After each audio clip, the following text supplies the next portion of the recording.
Alors, je pense qu'on pourrait commencer là, si ça va pour tout le monde. Donc, bienvenue, bonsoir. Ça fait plaisir de vous voir ou bien voir toutes et tous. Donc, en premier, j'aimerais vous demander si ceux qui peuvent, ceux et celles pourraient allumer leur caméra, comme ça c'est plus chouette en soi, et puis après on pourra discuter aussi. Merci. Et puis, est-ce qu'il y a quelqu'un qui ne serait pas d'accord si on prenne une photo pour notre compte sur les réseaux sociaux? Sinon, vous pouvez juste lever la main. Puis, est-ce qu'il y a quelqu'un qui est contre? Quelqu'une? D'accord. Alors, Naomi, je dirais que tu peux y aller. Alors, très bien. Donc, bonsoir à tout le monde. Moi, je m'appelle Sophie et puis j'ai organisé cette conférence sur l'entrepreneuriat vert au nom du MUC, donc du Mouvement universitaire pour le climat à l'Uni de Fribourg. Donc, on est une association principalement composée d'étudiantes et d'étudiants qui luttent pour la transition écologique à l'Uni de Fribourg.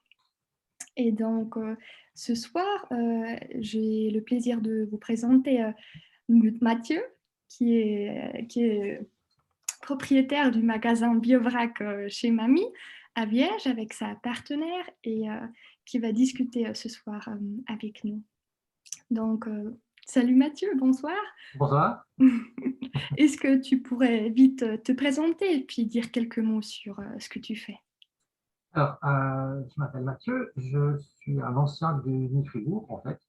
Je trouve que c'est à peu près sans rapport, mais j'ai aussi passé par là. Et effectivement, donc, je suis retourné en Valais pour ouvrir un magasin BioVrac. Donc, c'est un magasin qui propose des produits qui sont biologiques et qui sont proposés sans emballage. Donc, je pense qu'on est tout à fait dans une thématique qui devrait plaire au mieux. Parfait, merci beaucoup. Donc, on va directement démarrer la discussion. Donc, la première question serait justement euh, l'histoire derrière votre magasin. Est-ce qu'il y a eu un moment clé, une incentive qui a fait que vous êtes venu à créer votre propre magasin durable? Par le besoin d'un magasin durable, en fait. On s'est rendu compte que si on n'a pas un magasin ou un réseau de magasins autour de soi qui nous permet de consommer local et d'avoir à portée de main des articles qui sont un petit peu plus sensés que la grande consommation, c'est très vite impossible de fonctionner de manière rationnelle. On s'entend essayer de commander sur Internet au bout du monde des produits qui seraient plus responsables que ce qu'on trouve dans les supermarchés. Est-ce que c'est vraiment gagnant? C'est un petit peu ça notre ligne de réflexion, si on veut. Et puis surtout, ça a été l'occasion en fait, qui s'est présentée. On a eu une opportunité et on s'est dit, mais en fait, si nous, on ne le fait pas, qui le fera? Donc, c'est un petit peu cette prise de conscience qu'il faut une action, il faut des gens qui s'engagent, mais que finalement, si nous, on ne se mouille pas, on ne se jette pas à l'eau, ben, il n'y a personne qui va le faire. Trop bien. Et puis pourquoi avez-vous décidé de le faire en coopération avec Chez Mamie? Donc peut-être que tu pourras dire quelques mots sur cette franchise. Voilà, alors, en fait, si on veut ouvrir un magasin complet, qui rende service aux gens avec tous les produits dont les gens pourraient avoir besoin, et qu'on arrive avec ben, justement ces bonnes idées, ces bonnes intentions, mais pas d'expérience. Construire un magasin qui fasse du sens, non seulement pour soi, mais pour tout le monde, c'est quelque chose, c'est une montagne de problèmes à résoudre et c'est un risque assez énorme. Et si en allant s'inspirer de ce qui se faisait ailleurs, dans les magasins bureaux, dans les magasins vrac, chez les producteurs locaux, en fait, qu'on est tombé sur le magasin de chez Mamie à Sion. Et en fait, chez Mamie, c'est quelqu'un qui s'est posé exactement les mêmes questions que nous, en fait, comment on pourrait offrir un service d'une consommation qui soit raisonnable, qui soit durable, euh, en construisant une structure qui ne soit pas de nouveau quelque chose d'entrepreneuriat, euh, de concurrence à des grandes chaînes, à des supermarchés. En fait, chez Mamie, c'est un réseau de magasins indépendants. C'est une franchise euh, où chacun peut venir ouvrir son propre magasin, devenir membre de la franchise, avec simplement des valeurs communes à défendre et à engager qui sont pour nous exactement celles qui nous avaient mis en mouvement à la base, puisqu'il s'agit d'avoir des magasins qui sont uniquement avec des produits biologiques et uniquement des produits qui sont en vrac, donc renoncer aux emballages non nécessaires. En gros, c'est ça. D'accord, c'est déjà pas mal, merci. Et puis après, tu as parlé aussi de ces critères que vous utilisez pour votre offre. Est-ce que tu pourrais nous parler un peu plus de cela? Donc, du critère biologique, du critère BioVrac, et puis comment cela est en lien avec des produits régionaux ou bien étrangers? Alors justement, en fait, si on veut pour chaque article, tant que ce soit maintenant de mon point de vue je dois tenir un magasin, je dois construire mon assortiment, mais du point de vue du consommateur, c'est la même pensée. C'est qu'est-ce qui fait du sens? J'entends si je suis à la recherche de produits biologiques, euh, est-ce que je suis prêt à les prendre parce qu'ils sont tout emballés? Vous savez, vous avez certainement, chacun a déjà eu cette expérience, ce choix qu'on ne peut pas trouver les deux. C'est soit on a un produit bio qui est suremballé, soit on a un produit qui est en vrac, mais qui n'est pas biologique. Et en fait, on se rend compte que si on veut, donc, par exemple, rentrer sur le point, l'angle d'attaque du biologique, euh, il faut faire attention à la problématique de l'emballage, mais aussi de la provenance. Parce que dès qu'on a quelque chose qui serait justement plus sensé parce que c'est quelque chose qui est biologiquement produit, mais qui est apporté de l'autre bout du monde, après, finalement, est-ce qu'il est présenté en plastique ou pas en plastique dans les étalages? Si je l'importe, alors qu'en fait, je pourrais l'avoir à côté de chez moi, ça change de nouveau l'impact en fait sur la globalité. Et c'est quelque chose qui est très difficile pour chaque consommateur pour chaque article et d'autant plus complexe pour nous qui sommes maintenant dans un magasin où on a plusieurs milliers de références et chaque jour, c'est toujours chaque article est pris individuellement parce que maintenant, moi, je dois faire attention au prix auquel je peux avoir de la marchandise pour pas devenir un magasin de luxe parce que le but du jeu, c'est pas d'offrir quelque chose un petit peu d'exotique, de différent pour ceux qui ont les moyens, mais d'offrir vraiment une alternative durable pour chacun, y compris avec un budget d'étudiant. Et la problématique du prix, c'est un aspect.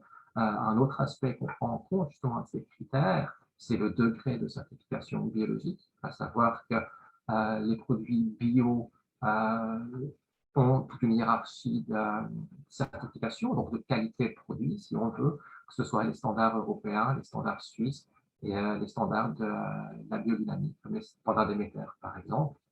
Et ensuite, on va prendre des critères géographiques, à savoir que si j'ai un article qui est disponible plus près de chez moi, je vais le favoriser par rapport à quelque chose qui va venir, même s'il serait intéressant du point de vue du prix, mais qui viendrait de l'autre côté du monde, par exemple. Et en plus, puisqu'on veut tout faire en même temps, on fait particulièrement attention justement à sous quelle forme nous, on va recevoir ces articles. Parce qu'un magasin en vrac, ce n'est pas un magasin qui reçoit des marchandises en vrac. On est dépendant d'un système de contenant, d'un système d'emballage, et on cherche des produits, des fournisseurs qui ont un conditionnement à notre niveau qui fasse du sens. Donc, par exemple, entre un sac de 5 kg en plastique ou un sac en papier de 25 kg, le choix est vite fait. Et puis, cela, c'était facile ou bien plutôt difficile en nos vallées de trouver des fournisseurs, des producteurs qui ouais, conviennent à ces critères ou bien c'était quoi vos Alors, expériences là? justement, le choix de nos vallées, Comme ça, on peut revenir un petit peu pour ceux qui n'étaient pas là au début. Le Haut-Valais, c'est un endroit où en fait, on a décidé d'y aller parce qu'il n'y a personne qui le fait. Donc, il n'y a pas de magasin vrac, il y a très peu de magasins bio. Et on a essayé d'apporter ce service-là. Et dans notre environnement géographique, en fait, dans le Haut-Valais, il y a très peu de producteurs, par exemple de fruits et légumes, qui travaillent en bio. Euh, Par contre, tous les producteurs aussi, pas forcément des produits alimentaires, mais aussi les artisans du coin, etc., sont tout de suite très disposés à organiser des systèmes de contenants réutilisables pour nous fournir. Donc, par exemple, on travaille avec une, euh, une petite torréfaction à Termen et on a organisé ensemble des bidons pour qu'on puisse aller chercher le café chez eux et qu'on réutilise toujours les mêmes bidons entre le magasin et la torréfaction. C'est toujours sur une approche très bilatérale qu'on arrive à trouver les meilleures solutions. Et puis après, les premières réactions de vos clients, comment avez-vous les vécues? Très bien, très bien. On a naturellement les clients qui sont pas contents, ben, ils viennent pas chez nous.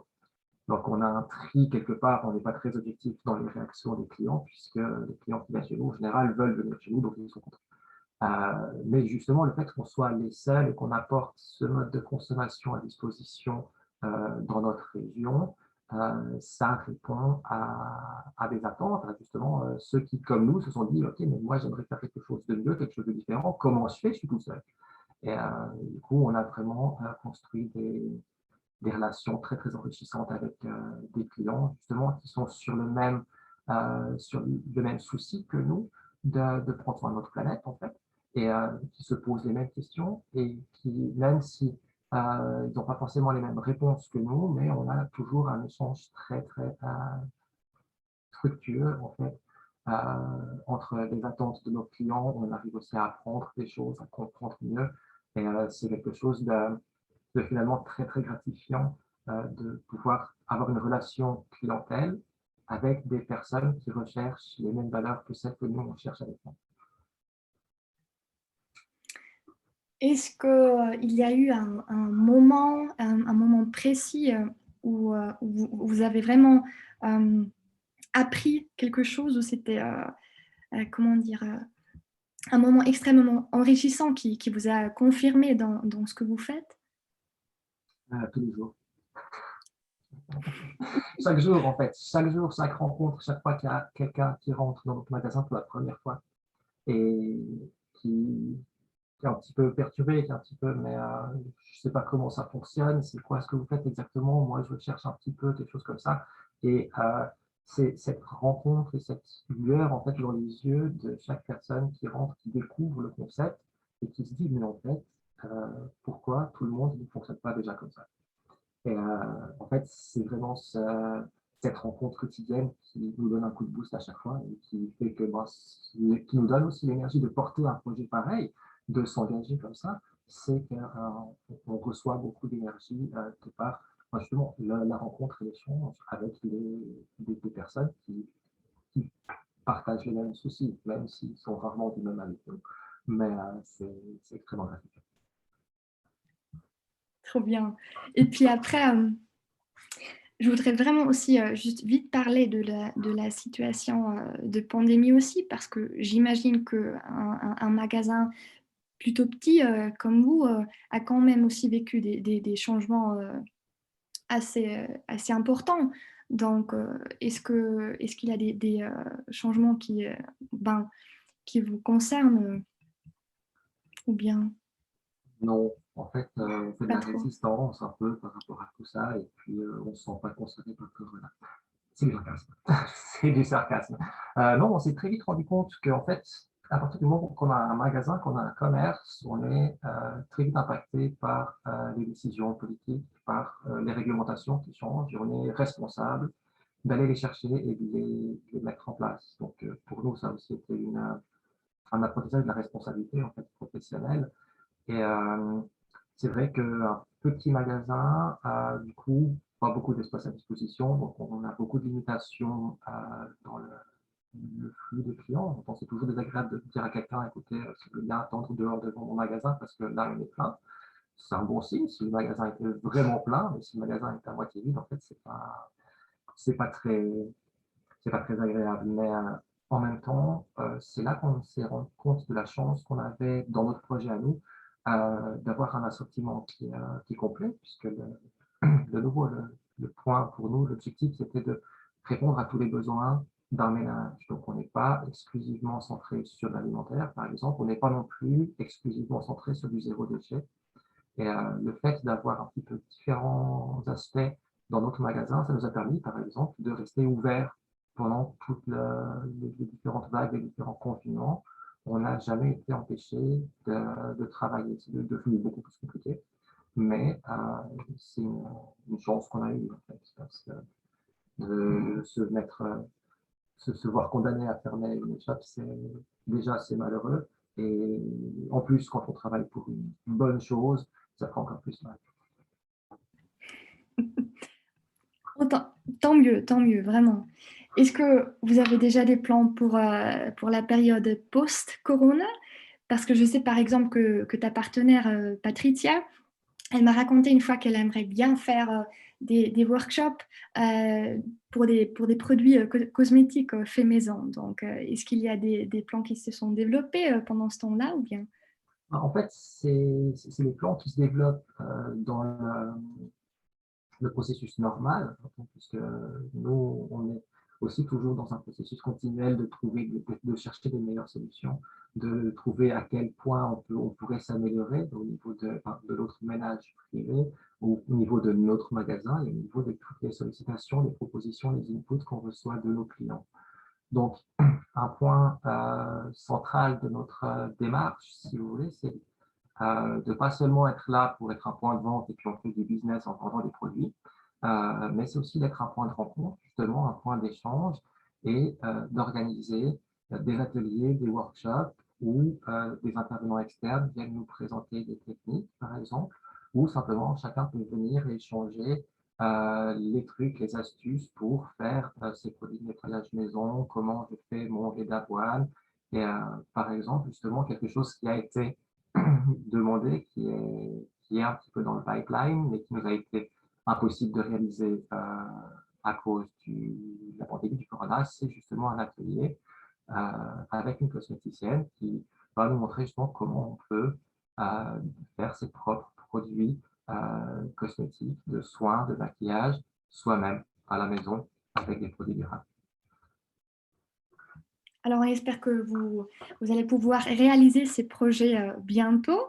Donc, pour finir cette première partie de discussion et puis pour démarrer la deuxième partie qui sera aussi bilingue. Donc, auch wenn ihr Fragen jetzt dann auf Deutsch habt, könnt ihr die sehr gerne stellen.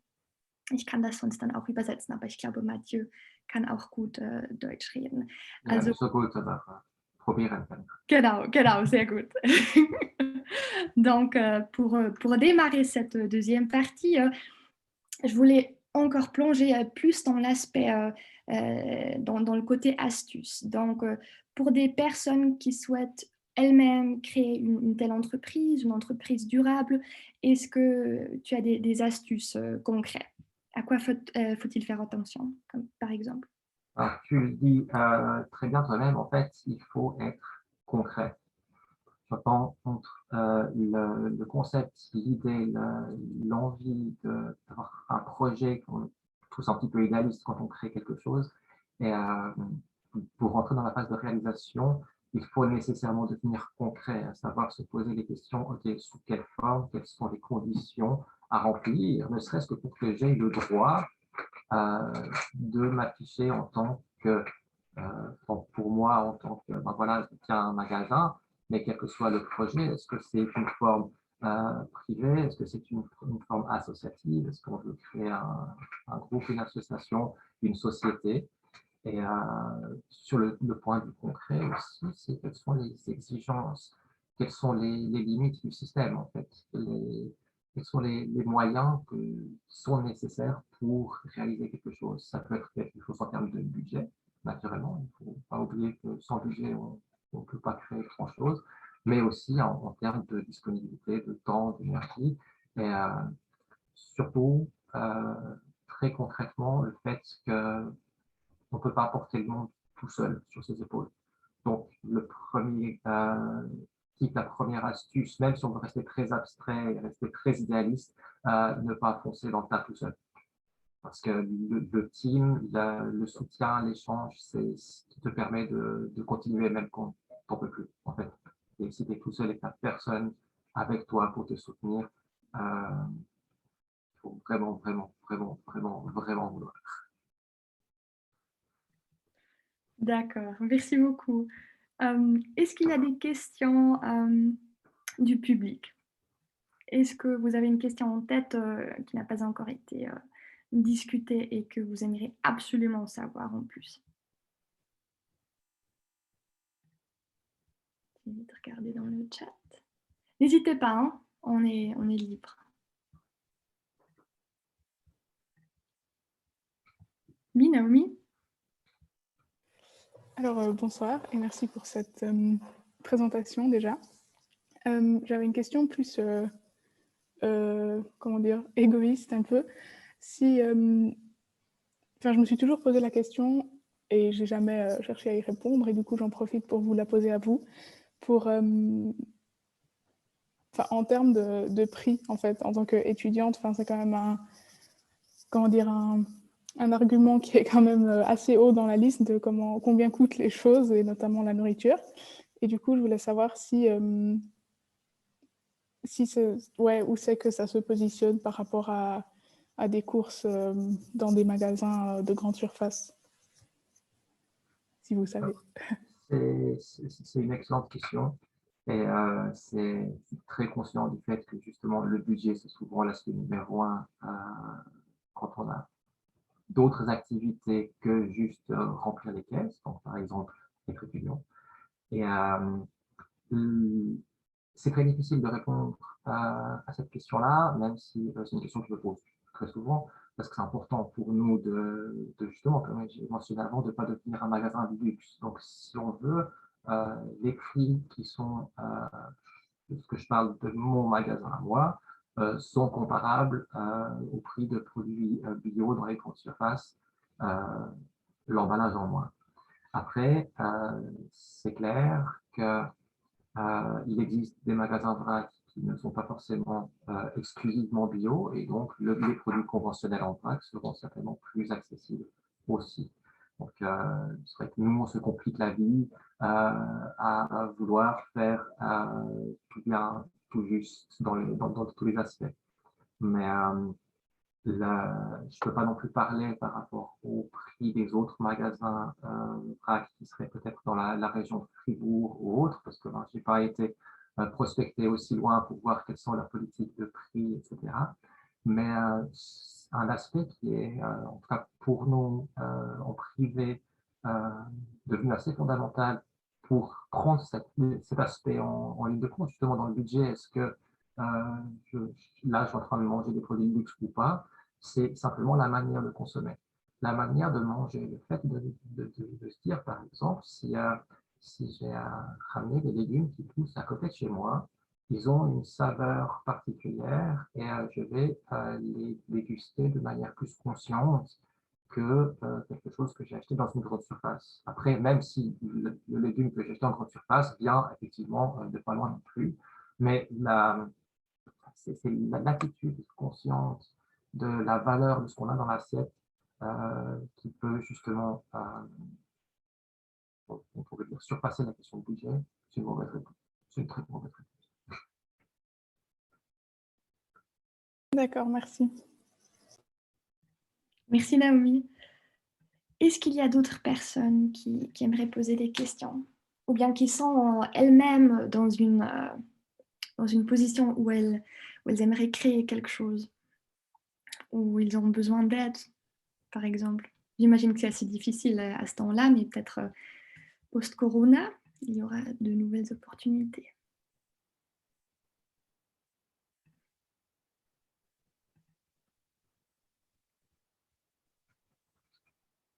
Oui, Robin? Oui, merci Sophie. Bonjour tout le monde. J'ai en fait deux questions, mais elles sont un peu liées. La première, c'est déjà qui sont vos clients en fait? Quel type de personnes c'est? Parce que là, on disait justement, bah, pour les étudiants, ça peut être cher. Du coup, qu'est-ce qui vient chez vous? Est-ce que c'est des retraités? Est-ce que c'est des jeunes? Est-ce qu'ils ont une conscience particulière écologique? Est-ce qu'ils sont très activistes dans leur vie en général? Ou est-ce qu'ils sont juste un peu... Enfin, est-ce que c'est la seule chose durable qu'ils font dans leur vie? Et, et puis l'autre, en fait, c'est est-ce que vous savez comment est-ce que les gens arrivent chez vous? Qu'est-ce qui les a motivés la première fois? Est-ce que c'est quelqu'un qui les a amenés là? Est-ce que c'est par hasard? Etc. Voilà, alors merci pour ces questions. Par rapport à nos clients, on a tout le monde qui vient chez nous, en fait. Donc, on a autant des jeunes idéalistes comme nous, des activistes qui sont vraiment, qui essaient de vivre le maximum d'une manière durable, d'une manière responsable, et soit qui passent par là et qui voient qu'en fait, ils ont quelque chose dans la région, soit qui, justement, sont simplement viennent voir ce qu'on fait parce qu'ils reconnaissent la direction qui est la même que la leur. En fait. Donc ça, c'est un public qui est souvent plus avancé dans la durabilité que nous-mêmes nous sommes. Et c'est un public, si on veut, qui est conquis, enfin, qui, à la limite, va plutôt nous dire que, écoutez, vous êtes gentil, mais vous ne sentez pas assez. Après, on a des clients qui sont des voisins, en fait, qui sont des gens, on va dire, normaux, qui sont des mères de famille, des pères de famille, qui sont des couples, des célibataires, qui simplement sont sur leur chemin à eux et se disent, mais en fait, tel produit, je pourrais le prendre dans mon magasin à moi plutôt que de le prendre ailleurs. Et on a aussi maintenant l'aspect générationnel, c'est aussi très gratifiant pour nous d'avoir tant les enfants qui sont souvent plus, ouais, je trouve pas le mot là, mais qui sont plus spontanés en fait, plus qui prennent vraiment le souci de la planète et de l'environnement avec un grand sourire, avec un grand enthousiasme et qui traînent un petit peu leurs parents derrière en disant mais maman on va acheter ici parce qu'on va acheter comme ça parce que c'est trop bien. Et en même temps, on a aussi ben, ce qui pourrait être leurs arrière-grands-parents, en fait, des personnes âgées, voire très âgées, qui se réjouissent et qui ont un plaisir de nouveau, mais candide, de venir chez nous parce que, en fait, on n'est pas nouveau, parce que, en fait, on n'est pas des révolutionnaires, parce que c'était déjà comme ça quand eux, ils étaient jeunes, quand nos grands-parents, nos arrière-grands-parents étaient jeunes, dans les magasins de village, on avait la farine en sac et on venait se servir avec sa pelle. Pourtant, le bio-vrac, c'est pas quelque chose de neuf. Et donc, les générations plus avancées, elles ont encore ces souvenirs-là. Et c'est comme si, pour les enfants, c'est normal.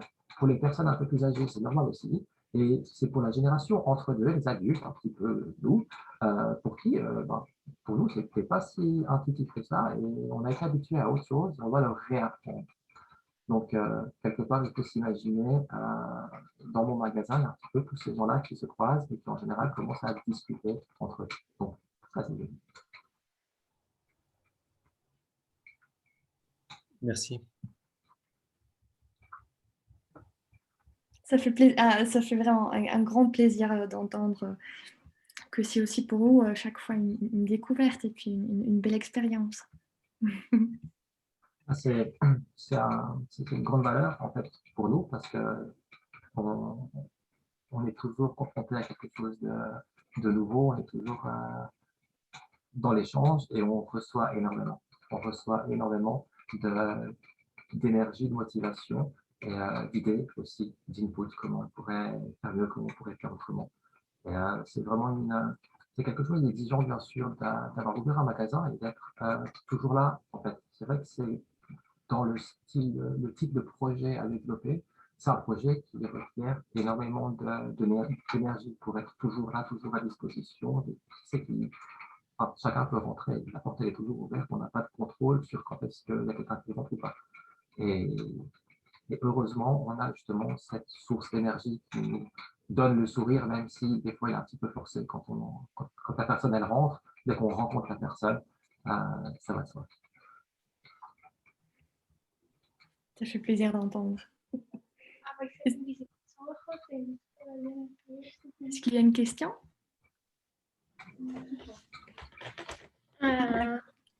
Oui, j'ai une question. Maintenant, ça va. Vielleicht kann ich sie auf Deutsch stellen, dann ist es ein bisschen präziser. Und zwar ist meine Frage, wie ihr dazu gekommen seid. Wir haben den Anfang ein bisschen verpasst, weil wir zu dritt sind. Und, genau. Aber ja, einfach wie die Idee entstanden ist und welche Berufe ihr habt, ob ihr bereits aus dem Detailhandel gekommen seid oder ob ihr Quereinsteiger seid. Peut-être que c'est déjà, peut-être on a déjà raconté ça, mais oui, c'est notre Mais c'est pas grave, ça va très bien. J'ose répondre en français? On va oser répondre en français. Ah oui, c'est bon, c'est bien en français, oui. Super, super, merci. En fait, on n'a pas de... On vient pas du commerce de détail. C'est quelque chose qui est un peu nouveau pour nous. Nos professions, c'est un point intéressant. Moi, je suis philosophe. Je ne sais pas si on peut déterminer ça comme profession, mais je suis diplômé philosophe de l'Université de Fribourg. Et Patricia est enseignante. Elle a principalement étudié la psychopédagogie et la philosophie.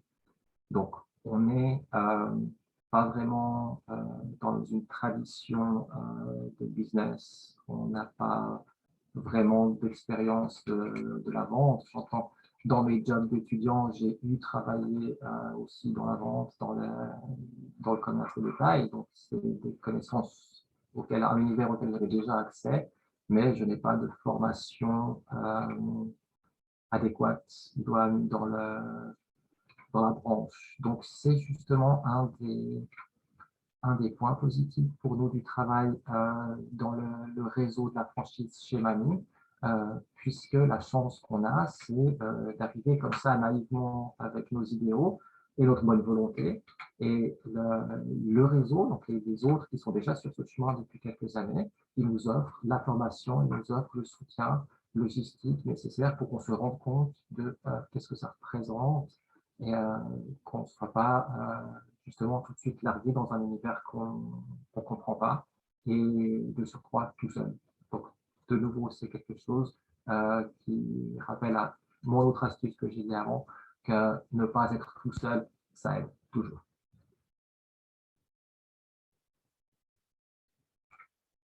Merci beaucoup. Est-ce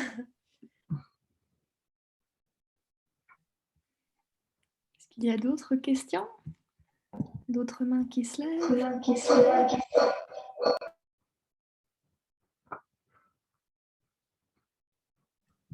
Vas-y, oui.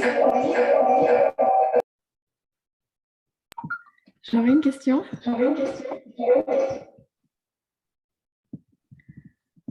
Ok. Je me demandais, enfin c'est une question plutôt de curiosité. Je peux m'imaginer que vous avez peut-être des différents standards d'hygiène que des magasins qui ne sont pas en vrac. Est-ce que du coup l'hygiène des produits, c'est quelque chose qui prend beaucoup de place dans la conception du magasin? Alors, tout à fait. Je ne sais pas dans quelle mesure on a des concepts d'hygiène qui sont différents des grandes surfaces, parce que je ne suis pas au courant des concepts d'hygiène des grandes surfaces, mais c'est un aspect qui est très important, effectivement, et c'est une question qui revient très souvent, mais finalement, la vente en vrac, est-ce que c'est hygiénique? Parce qu'on touche les produits, c'est bizarre, bon, quelque part, le suremballage, c'est très rassurant. Le fait que ben voilà, ma marchandise elle est dans un paquet stérilisé en plastique, je ne me fais pas trop de soucis pour ce qu'il y a dedans. Après, c'est vrai que dans la mise en place, la construction d'un magasin en vrac, l'aspect de l'hygiène est central, en fait, puisque que ce soit juste pour rassurer un petit peu les clients en termes de, oui, voilà, l'hygiène, qui sait qui a touché mon produit avant moi, mais surtout pour la qualité du produit. C'est du respect pour la qualité du produit. Donc, on ne va pas exprès prendre des produits qui sont travaillés, qui sont développés sans produits chimiques, sans pesticides, et les mettre après dans des récipients, si vous voulez, qui sont, eux, alors totalement stérilisés chimiquement pour protéger le produit. Donc, il faut que ce soit en lien, que ce soit quelque chose d'intégratif, si vous voulez, sur toute la chaîne. Donc, nous, notre choix, ça a été un compromis, d'ailleurs. Ça n'aurait pas notre première idée, mais le compromis des contenants. On travaille avec des contenants en fait recyclés. Parce que nous, on aurait préféré, au niveau des contenants, quelque chose en bois et en verre, quelque chose qui illustre un petit peu plus nos valeurs, notre souci. Et puis, c'est vrai que quelque part, c'est difficile à comprendre de dire, attends, mais vous êtes sans plastique, mais vous avez des contenants qui sont en PET. Donc, finalement, est-ce que ce n'est pas du plastique quand même? Et c'est justement pour des raisons d'hygiène, à savoir que le verre est horriblement plus fragile, horriblement plus lourd et horriblement plus difficile à entretenir de manière correcte. Sans compter le poids, effectivement, quand on porte un stylo à bout de bras, s'il est en verre ou s'il est en PET, c'est le budget aussi, c'est un point. Et puis, enfin, voilà, pour chacun des choix, il y a toujours 50 000 aspects qui sont au milieu. Mais là, on a appris justement en débarquant dans cet univers-là l'importance de ne pas mélanger des lots de produits et de vraiment suivre les plans de nettoyage et les prescriptions d'hygiène qui sont très strictes sur les ustensiles à disposition pour les clients, donc les pelles, les pinces qu'on trouve quand on va se servir dans un vrac, et sur l'entretien des contenants, des surfaces de contact comme les poignées, comme les entonnoirs qui sont à disposition. Après, nous avons la responsabilité de l'hygiène à partir du moment que le produit est ouvert de son contenant d'origine que nous on reçoit, jusqu'au moment où le client se sert dans son propre contenant. C'est aussi là la grosse différence par rapport à une grande surface, par rapport à un supermarché, à savoir que comme les gens ont la possibilité au moins de venir avec leur propre contenant, après c'est aussi eux qui sont responsables de l'état de propreté, de l'hygiène, de leur propre contenant dans lequel ils vont mettre leurs produits. D'accord, merci. Merci Sarah pour la question. Est-ce qu'il y a d'autres personnes qui aimeraient encore poser une? Ja, bei uns ist gerade noch eine Frage aufgekommen zur Haltbarkeit der Produkte. Si c'est ouvert, ça a une vie un peu plus courte, les produits, ou c'est... Non. Non? Ok. Non, alors, c'est aussi un art, c'est aussi quelque chose qui est délicat et qu'il faut apprendre à faire. Mais à la base, un produit qui n'a pas été traité avec des conservateurs, avec des produits chimiques, va de toute façon se conserver moins longtemps qu'un produit qui est justement bardé de E, X, Y, Z avec des trucs stérilisés pour le rendre plus présentable pendant des années. Mais ça, c'est juste la différence entre un produit biologique et un produit conventionnel. Après, par rapport au vrac, par rapport à la vente ouverte, c'est quelque chose qui c'est des mesures de précaution, en fait, par rapport aux soins du produit, et pas vraiment par rapport à la durée de conservabilité du produit.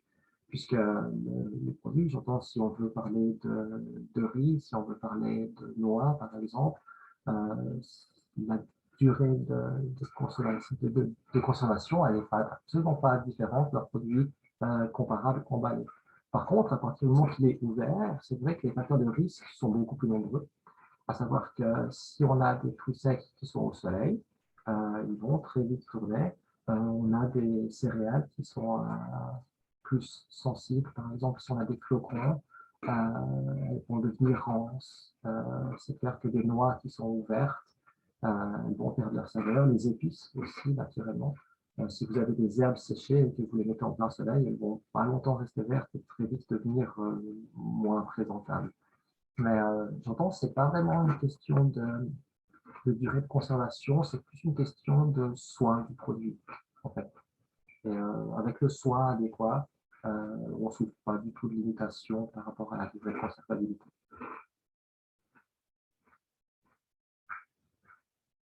Merci. Oui, Leïla, vas-y. Moi aussi, j'aurais une question. Qu'est-ce qui, selon vous, pourrait être amélioré dans le milieu biovrac en Suisse, en général? Beaucoup. Beaucoup, je pense que à peu près tout qui peut être amélioré. Le milieu biovrac en Suisse, donc moi j'ai un petit peu de la peine à me situer combien large, puisque ça représente chez vous, mais le milieu du biovrac en Suisse, c'est peut-être quelque chose qui souffre de son individualité. À savoir que c'est une alternative. Par exemple, nous, avec notre travail dans la franchise chez Mamie, on est déjà en groupe et on se soutient beaucoup les uns les autres. Donc, on remarque que la vie est beaucoup plus facile quand on travaille en réseau, même avec d'autres indépendants. Et j'imagine que pour développer le biorac en Suisse, le fait d'avoir une association, une fêtière, peut-être une structure qui rejoint, qui regroupe les indépendants et qui défend leurs intérêts aussi, politiquement aussi, c'est quelque chose qui le rendrait certainement strict. Là, il y a beaucoup de marge de progression. Après, certainement que des standards unifiés, que ce soit sur les pratiques d'approvisionnement, on ne peut pas dire aux autres comment ils doivent s'approvisionner, mais sur les pratiques d'hygiène, par exemple, seraient aussi des gains. Je pense que c'est simplement développer une branche professionnelle comme les autres branches professionnelles, avec des conventions collectives, des conditions d'emploi et des conditions. Parce que c'est aussi des choses qui sont arrivées, qui arrivent parfois, que les gens nous disent: ah oui, non, mais vous faites du biovrac. Non, j'ai été une fois dans un biovrac à tel endroit et franchement, c'était sale, c'était enfin, une mauvaise expérience. Et c'est des mauvaises expériences qui contaminent un petit peu l'image qu'on peut avoir des autres. Donc, par rapport au commerce biovrac en Suisse, une amélioration assez importante serait justement une structure commune pour qu'on puisse se battre côte à côte, s'unifier, se battre ensemble. Une autre évolution possible serait simplement qu'il y en ait plus, qu'il y ait davantage d'optimistes, d'idéalistes, de fous comme nous qui ouvrent ces alternatives un petit peu partout, parce que c'est la proximité qui fait du sens. C'est la proximité qui fait du sens. Ça ne fait pas du sens de venir exprès depuis Fribourg jusque chez moi à Liège pour faire vos achats. Ça fait des kilomètres pour rien. Donc, quelque part, à Fribourg, vous en avez aussi, bien sûr. Et le plus il y aura de biovrac, le plus ce mode de fonctionnement, ce mode de consommation deviendra normal. Et je pense que ça, c'est la vraie progression la plus belle, en fait. Et toujours aussi, on a entendu des grandes chaînes, des supermarchés qui se rendent compte qu'il y a un trend, qui se rendent compte qu'il y a un marché, en fait, et ils pourraient gagner de l'argent avec ça, et qui essayent de mettre du vrac dans les supermarchés. Et même si je ne pense pas que ce soit très praticable dans un supermarché à cause de la masse de gens, à cause du volume des habitudes, c'est vrai que le jour où les supermarchés auront atteint justement la normalité, qu'en fait les produits sont en vrac et les produits sont bio parce que c'est normal, on n'aura plus besoin de petits magasins dedans et puis nous, on ira faire autre chose. Merci beaucoup. Merci Leïla pour ta question. Est-ce qu'il y a d'autres questions, d'autres thématiques? Vous pouvez aussi les écrire dans le chat, il n'y a pas de souci.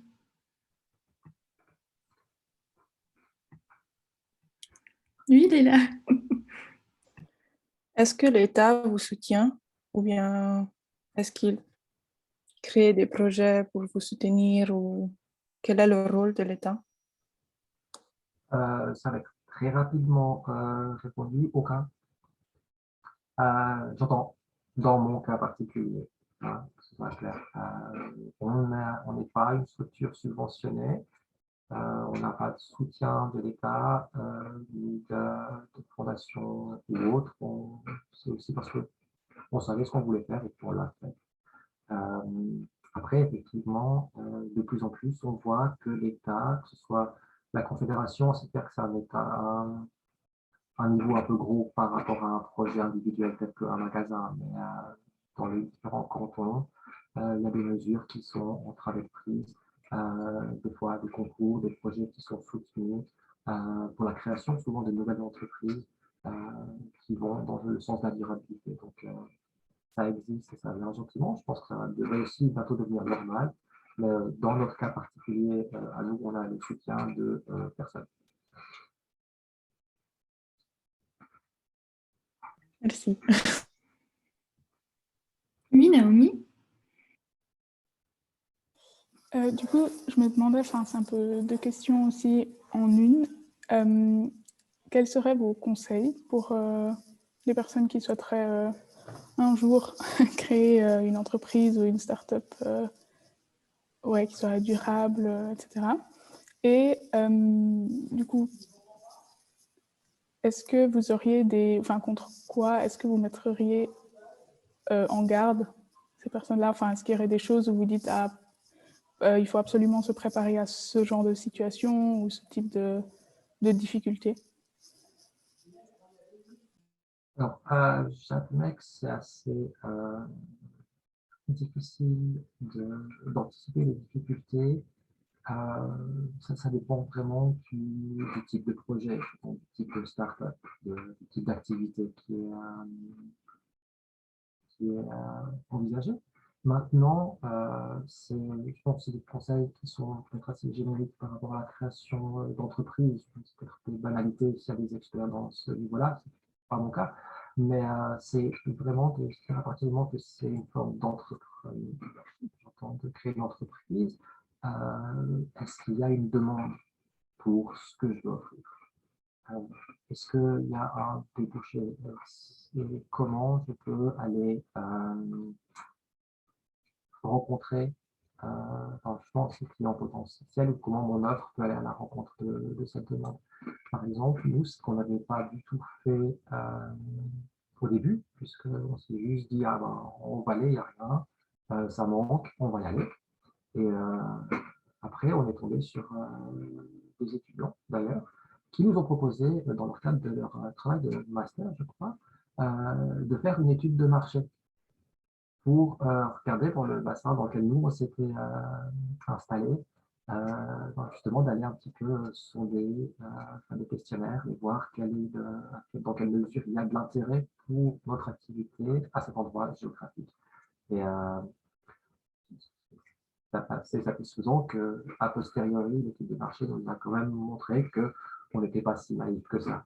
Donc, peut-être, avec le recul, je dirais comme conseil à quelqu'un qui veut se lancer dans un projet, prendre en considération justement une étude de marché ou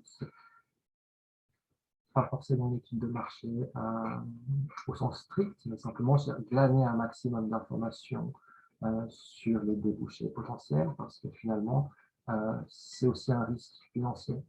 Je trouve ça assez triste de réduire en fait la dimension de l'entrepreneurship à une dimension financière, mais quelque part, on ne peut pas survivre sans la dimension économique. Et c'est très important de se faire dépenser depuis le début sur quels sont les moyens qui sont à ma disposition et dans quelle mesure je suis capable de rencontrer les personnes, les clients qui pourraient être demandeurs de mon offre. Mais ceci compris au sens large, à savoir pas forcément, comme dans mon cas particulier avec ma marchandise des clients qui viennent acheter chez moi, ça peut être tout à fait de l'offre et de la vente qui sont immatériels. Du conseil, du coaching, mais vraiment de ne pas se construire et s'investir à la fois financièrement, mais aussi énergétiquement dans la construction d'un projet qui finalement sera un petit peu dans une bulle parce qu'il n'aura pas les débouchés, parce qu'il n'aura pas accédé à cette dimension de rencontre de l'offre. En fait, je pense que c'est le plus important. Et après, effectivement, se rendre compte que construire un projet, une nouveauté comme ça, c'est quelque chose d'exigeant en termes de temps, pas seulement de planning, mais aussi de durée. Bon, on ne peut pas, j'imagine, on ne peut pas, c'est un peu catégorique, je m'excuse, mais j'imagine assez mal de faire là. Moi, je vais m'investir 3 mois et puis au bout de 3 mois, ça marche. C'est quelque chose qui, la création d'une nouvelle structure qui prend du temps. On le voit aussi dans notre cas, de notre magasin, très fort. Bon, c'est vrai que c'est très particulier puisqu'il s'agit d'aller renverser un petit peu la tendance des habitudes de la clientèle. Donc, c'est quelque chose qui prend plus de temps que le reste. Mais c'est avec le temps, avec la durée, que petit à petit, l'offre, en fait, elle est déjà là, mais c'est la demande qui lui répond. Bon, les clients, ils vont d'abord faire connaissance avec l'idée, avec le concept, avec les produits, et petit à petit, ils vont venir, si on veut, consommer dans mon magasin, si on veut compter ça de cette manière-là, que pas trop, mais c'est aussi vrai. Et ça se fait avec le temps. Et si on avait espéré avec notre magasin de l'ouvrir en 1 année, puis après 1 année être riche, ce serait vraiment fait encore plus d'illusions que ce qu'on s'en fait déjà.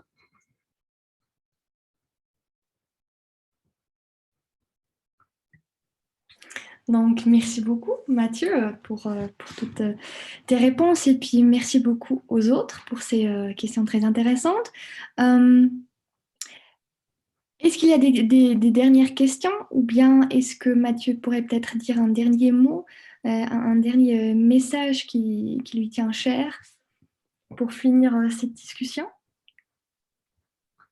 J'aimerais vous dire merci. C'est marqué derrière moi, mais de ma part aussi. Je voudrais vous dire merci pour votre intérêt, pour votre présence et pour toutes les pensées, en fait, que chacun et chacune se fait. Dans tous ceux qui sont là ce soir se sont quelque part posés des questions avant, pendant la séance, après aussi, certainement. Et c'est quelque chose de très important, très égoïstement, hein, et qui a vraiment beaucoup de valeur de voir que plus il y a d'individus qui se mettent en mouvement, qui se font des pensées, qui se demandent ok, comment je peux faire que ce monde soit meilleur, comment je peux prendre soin de cette planète et comment je peux faire que mes habitudes ne soient pas trop dommageables pour le reste du monde. C'est une dynamique de progrès et que chacun à sa manière, j'entends chacun sur son chemin et avec ses propres décisions, mais de voir qu'il se passe quelque chose, qu'il y a une dynamique et que finalement on pourra peut-être sauver cette planète. Ça fait vraiment plaisir et je vous remercie. Merci beaucoup, Mathieu. Alors, pour terminer cette discussion, au cas où vous êtes intéressé à suivre ce que Mathieu et Patricia font, ils ont une page Facebook, ils sont aussi sur Internet, donc n'hésitez pas à aller découvrir cela. Et puis, je vous remercie. Je remercie aussi Mathieu, c'était un plaisir de discuter avec toi. Et puis, je vous souhaite encore une excellente soirée et puis une belle semaine de durabilité. Oui, merci beaucoup. Merci. Merci Sophie et merci Mathieu. Merci. Merci. Merci.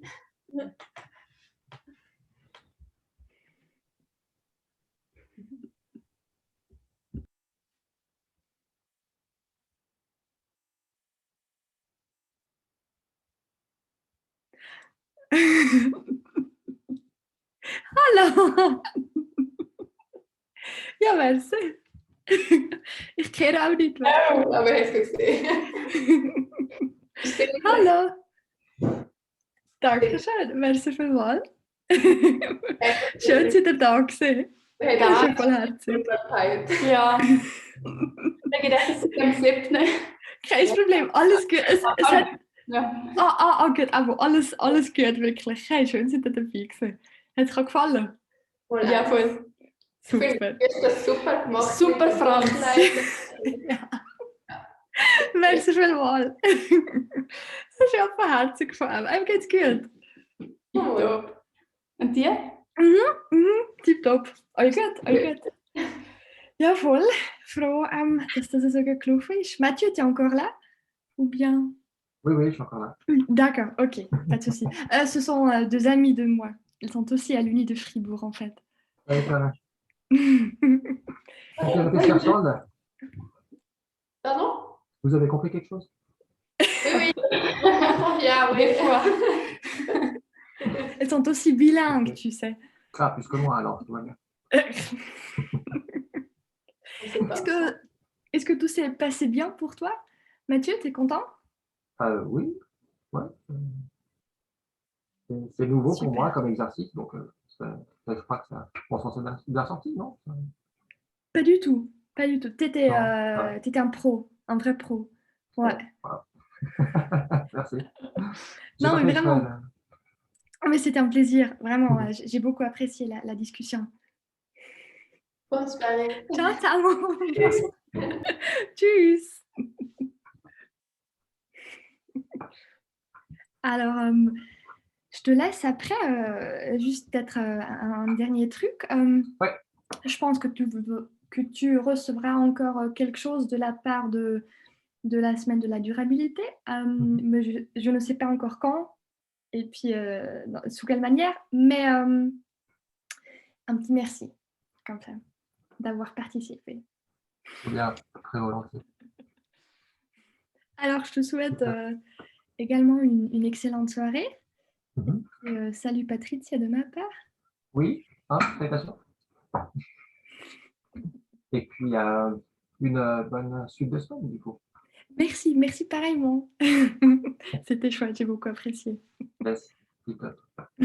Mach's gut. Prends Ouais. soin de toi. Ouais. Ciao. Tschüss, Sophie, merci. Tschüss Mathieu.